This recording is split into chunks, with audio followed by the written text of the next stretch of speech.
À la une de l'actualité de ce vendredi, l'annulation du pèlerinage à la Mecque, c'est officiel. Il n'y aura pas de Hajj pour les externes. Décision de l'Arabie Saoudite qui s'applique à l'ensemble des pays du monde. Se faire rembourser ou espérer une prochaine édition reste la seule alternative pour les candidats désenchantés. À suivre également la une des candidats au métier de pilote de drone civil en plein exercice. Il faut se plier à la réglementation, la formation, un passage obligé pour obtenir l'autorisation du ministère de la Sécurité. Nous serons également à Abidjan, scène de liesse et grande émotion des partisans de l'ancien président Laurent Gbagbo, acquitté par la CPI. Il est de retour en Côte d'Ivoire. Voilà pour le menu de ce 13h. Madame, Messieurs, merci de nous suivre. Les candidats au Hajj vont devoir encore prendre leur mal en patience pour la deuxième année consécutive Covid-19 pointée du doigt par voie de presse ce matin. Le ministre d'État en charge des cultes et les organisateurs du Hajj officialisent l'annulation du pèlerinage à la Mecque. Nongbakouda, Draman Guinée. Comme en 2020, cette année encore, il n'y aura pas de Hajj à la Mecque pour les étrangers. L'Arabie Saoudite annule l'édition de 2021 pour l'ensemble des candidats non résidents à cause du coronavirus. Pas de cinquième pilier de l'islam cette année pour aucun musulman du monde, sauf les citoyens saoudiens et les résidents. Pourtant, le Burkina avait réuni toutes les conditions, des agences de voyage recrutées et le vaccin anti-Covid disponibilisé. C'était dans l'espoir de donner toutes les chances à la tenue effective du Hajj 2021 que le royaume saoudien a certainement attendu jusqu'au dernier moment avant de procéder à son annulation. C'est une décision souveraine du gouvernement saoudien et le Burkina Faso ne peut qu'en prendre acte. Je voudrais donc, à travers cette conférence de presse, annoncer officiellement l'annulation du Hajj 2021 pour le Burkina Faso. J'invite par conséquent l'ensemble des acteurs impliqués dans l'organisation du pèlerinage à s'en tenir à cette décision, quoique difficile, et à se projeter déjà pour la prochaine édition. 2 années consécutives sans Hajj, pourtant plusieurs candidats se sont engagés avec les agences. Pour le ministre d'État, il s'agit là d'un droit inaliénable. Les fidèles ont le choix d'attendre les prochaines éditions du Hajj ou simplement se faire rembourser. Que ce soit en 2020 ou en 2021, le pèlerin qui a payé son argent à l'agence conserve son droit de pouvoir effectuer son pèlerinage ou alors d'être remboursé par l'agence. C'est alors une question qui se règle entre les deux parties, l'agence et le pèlerin, à ce dernier de faire valoir son droit. Si vous n'avez pas encore un compte en banque ou dans toute autre institution financière, il le faut désormais. Pour ceux qui sont restés en marge, eh bien, le ministère en charge des Finances souhaite votre adhésion aux institutions financières. La stratégie nationale de la finance inclusive adoptée en 2019 s'étend jusqu'en 2023. Le document a fait l'objet d'un atelier mercredi à Banfora. Hassan Gourabou, Ali Traoré. La majeure partie des Burkinabés n'est pas affiliée à une institution financière, d'où l'adoption par le gouvernement en 2019 de la stratégie nationale de la finance inclusive. Une façon d'impliquer les populations dans l'atteinte des objectifs en matière de finances. Il y a beaucoup de personnes, beaucoup de Burkinabés qui ne possèdent même pas un compte et qui n'ont pas accès aux services financiers. Bancaire d'abord, ensuite la microfinance est venue, il y a encore des exclus. Donc maintenant, il s'agit d'inclure tout le monde en travaillant cela. Donc la stratégie a été adoptée pour 2019-2023 et à terme, on doit atteindre 75% de la population qui ait accès aux services financiers. Et l'atelier de Banfora a pour souci de susciter une mobilisation massive des populations de la région des Cascades dans la mise en œuvre de cette stratégie. cet atelier est une occasion pour nous de nous approprier ce document et pouvoir fédérer nos actions, une synergie d'actions pour des acteurs, pour en tout cas contribuer à notre manière aussi au niveau du développement de la région et du Burkina Faso. Nous allons d'abord suivre avec intérêt tout ce qui nous sera communiqué ici et après on verra comment nous allons faire. La stratégie nationale de la finance inclusive adoptée en 2019 s'étend jusqu'en 2023. Et le secrétariat permanent pour sa promotion prévoit une campagne de diffusion dans les 13 régions du Burkina Faso. Depuis septembre 2020, un réseau des points focaux a été mis en place pour un meilleur suivi des projets d'investissement dans les ministères et institutions. L'heure est au bilan depuis hier à Koudougou au cours de la première session du comité de suivi des investissements. Compte rendu de Roger Kam et Maïmouna Traoré. À cette première session de l'année 2021, les membres du réseau des points focaux pour le suivi des projets d'investissement dans les ministères et structures spécialisées vont prendre connaissance de la nouvelle approche de promotion et de facilitation des investissements au Burkina Faso. C'est l'occasion également pour eux de passer en revue les grands projets en cours et ceux à venir au sein des différents départements ministériels et des structures d'appui au secteur privé. Le réseau va travailler sur 2 jours, va pouvoir faire le point déjà de la mise en œuvre d'un certain nombre de projets du PNDS au niveau des différents ministères. Ils vont également pouvoir faire le point pour regarder par ministère en fonction des projets qui sont portés, quels sont les principaux indicateurs qui doivent faire l'objet d'un suivi permanent.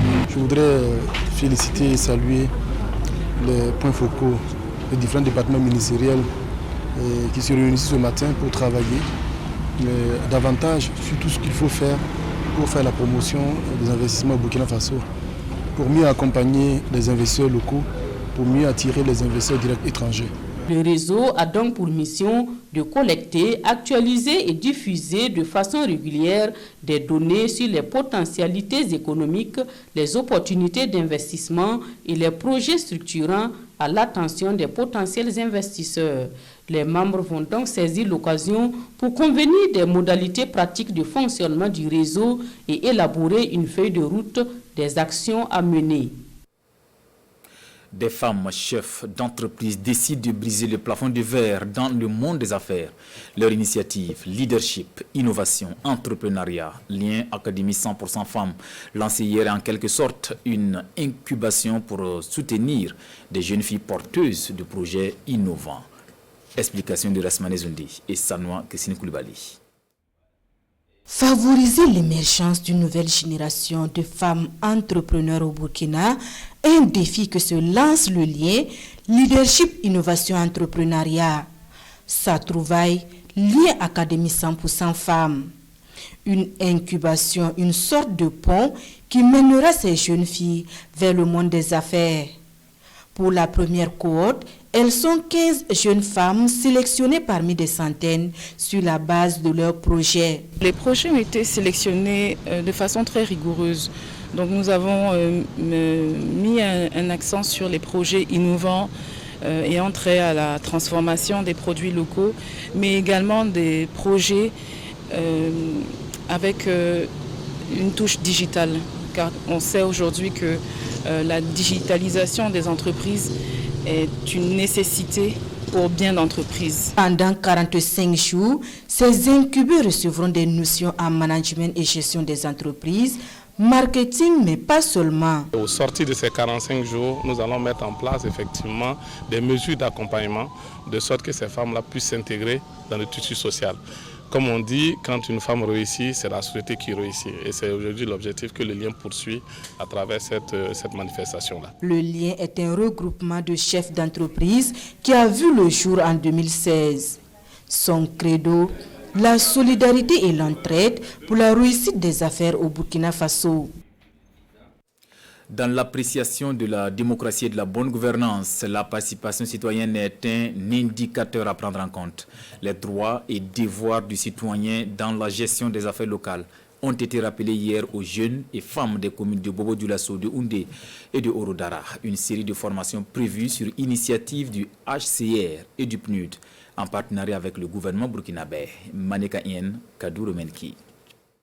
Droits et devoirs des populations dans la gestion des affaires locales. C'est la thématique qui réunit ici jeunes et femmes de la commune de Bobo-Dioulasso. Pendant 2 jours, ils vont améliorer leurs connaissances en la matière pour une meilleure implication dans la gouvernance locale. Le 3e module portera sur les droits et devoirs du citoyen tout en mettant un accent particulier sur les personnes vulnérables. Quand je parle des personnes vulnérables, je parle des personnes déplacées internes, je parle des réfugiés. Le 4e module mettra l'accent sur l'état des lieux de la participation citoyenne. Et nous allons finir avec le dernier module qui va porter sur la place des femmes et des jeunes dans la gouvernance locale.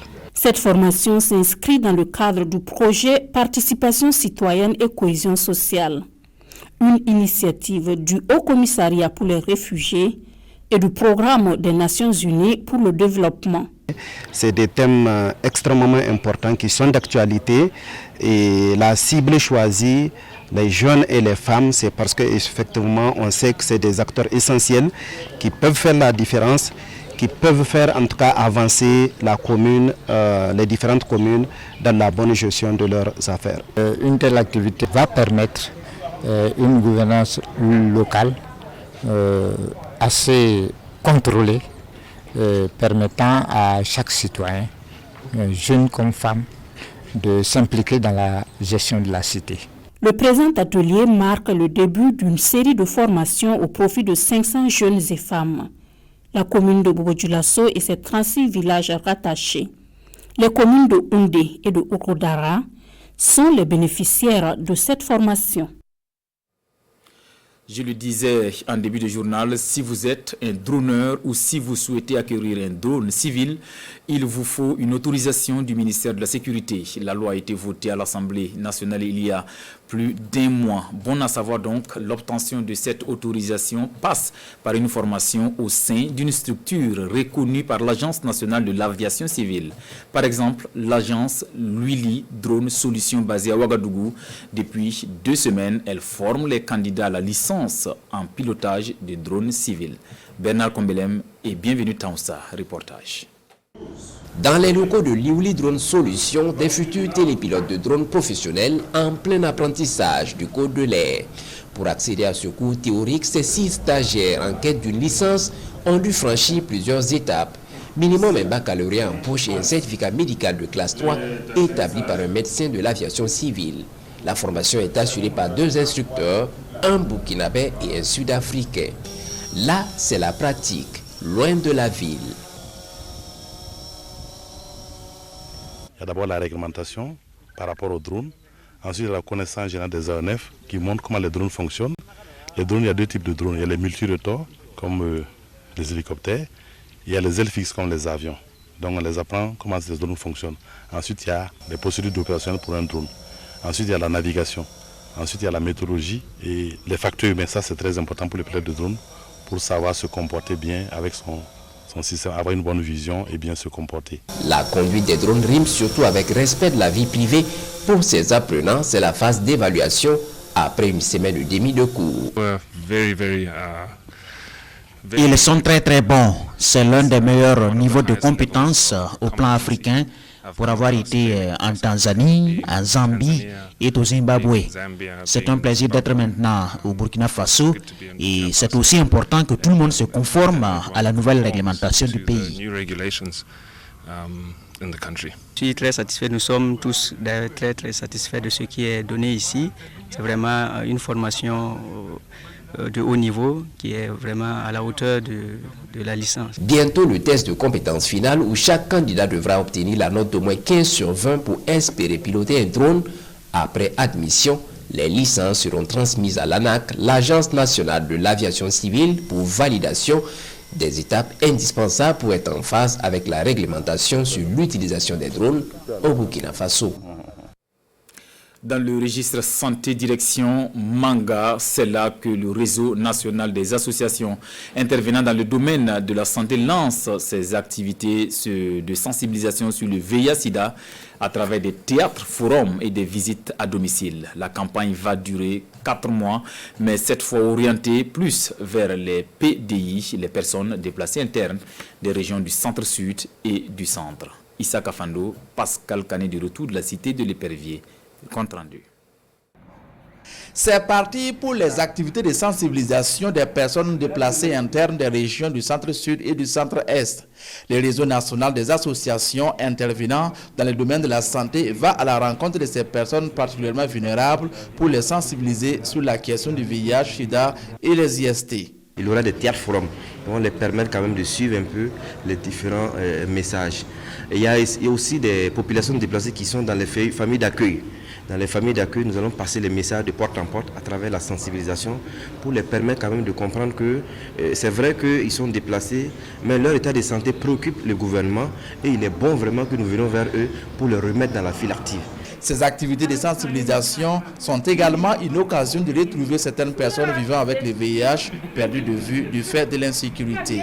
Le traitement ARV, c'est gratuit au Burkina Faso ici. Mais dès lors qu'un malade commence à ne pas suivre régulièrement son traitement, il ne peut pas d'abord éliminer sa charge virale et il peut développer des résistances. Donc en ce moment, il faut peut-être aller à des traitements de seconde ligne qui sont encore plus chers. Imaginez quelqu'un qui s'est déplacé, qui n'est plus chez lui et qui contracte encore le VIH-Sida. C'est le comble du malheur. Donc nous saluons réellement cette initiative de sensibiliser ces personnes-là. Les activités de sensibilisation du réseau national des associations intervenant dans le domaine de la santé vont s'étaler sur 4 mois. Le réseau espère toucher au moins 3000 personnes déplacées internes dans les 2 régions. Fraternité et solidarité pour panser nos plaies au lendemain de la tragédie des Solhan. Les artistes, musiciens, dicophistes et Sanabob ont rendu hommage aux victimes de cette attaque des plus meurtrières sur le sol burkinabé. Hommage à travers un concert qui vise également la collecte de fonds pour soutenir les déplacés de Solhan. Rasmane Zundi, Vincent Kendrebego. Tantôt le silence, tantôt des acclamations, mais toujours des hommages aux victimes de Solhan.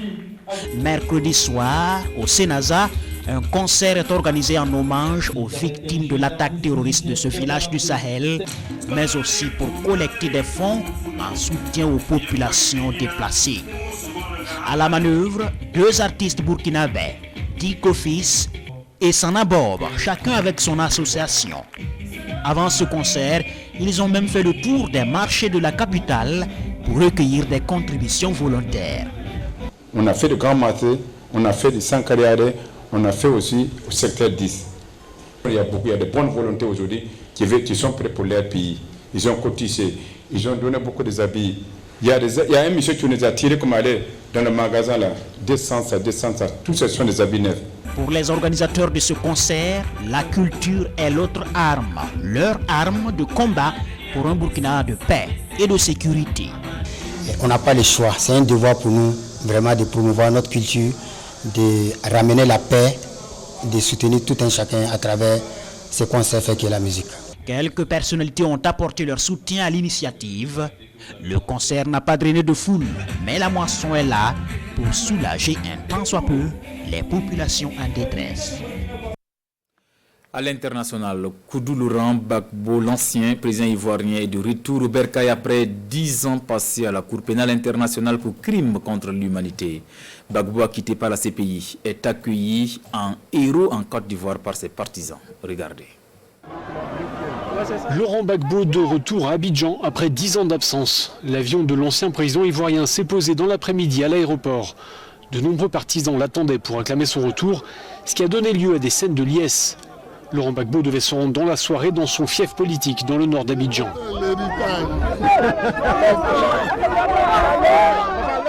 Arrivé au pouvoir en 2000, Laurent Gbagbo avait refusé de reconnaître sa défaite lors de la présidentielle en 2010. Le pays avait alors sombré dans le chaos. Arrêté en 2011, il avait ensuite été transféré à la Cour pénale internationale. Poursuivi pour crimes contre l'humanité, il a finalement été acquitté par la CPI, ouvrant la voie à un retour à Abidjan. Il y a eu un avant-plan. L'ancien président dispose encore de nombreux partisans. Il n'a pas précisé ses intentions, indiquant juste qu'il souhaitait œuvrer, je cite, à la réconciliation nationale.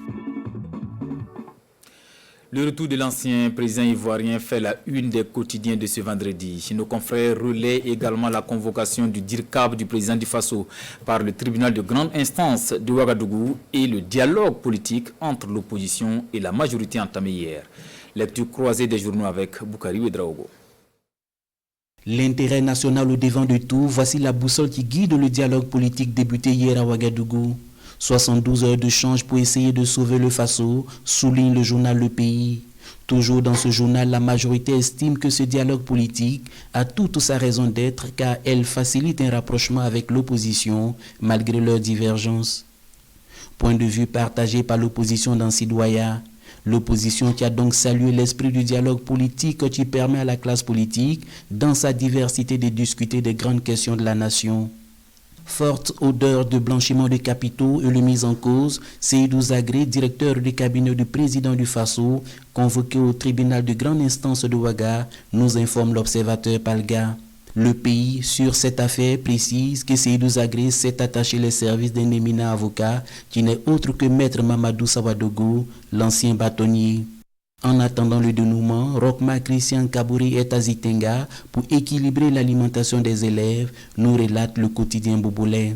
Sidouaya met en relief les propos du président du Faso qui estime qu'assurer à chaque enfant en âge scolaire au moins un repas équilibré par jour ne doit plus être un luxe mais plutôt une nécessité. Pendant que les élèves se nourrissent, ces 110 infrastructures qui ont subi la colère des vents, et le ministre en charge de l'éducation rassure dans le journal Le Pays que les investigations sont en cours et mieux, nous précise le quotidien, des sanctions sont en vue.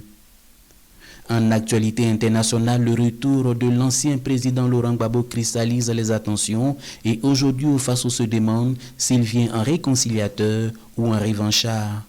Dans tous les cas, il est bien là et Sidouaya s'interroge en ces thèmes, Gbagbo est là et après. Même inquiétude pour l'Obs qui se demande ce qu'il va faire de sa liberté. C'était là notre version de l'actualité de cette mi-journée. Merci de la fidélité et bon début de week-end en compagnie des programmes de la télévision du Burkina. À bientôt.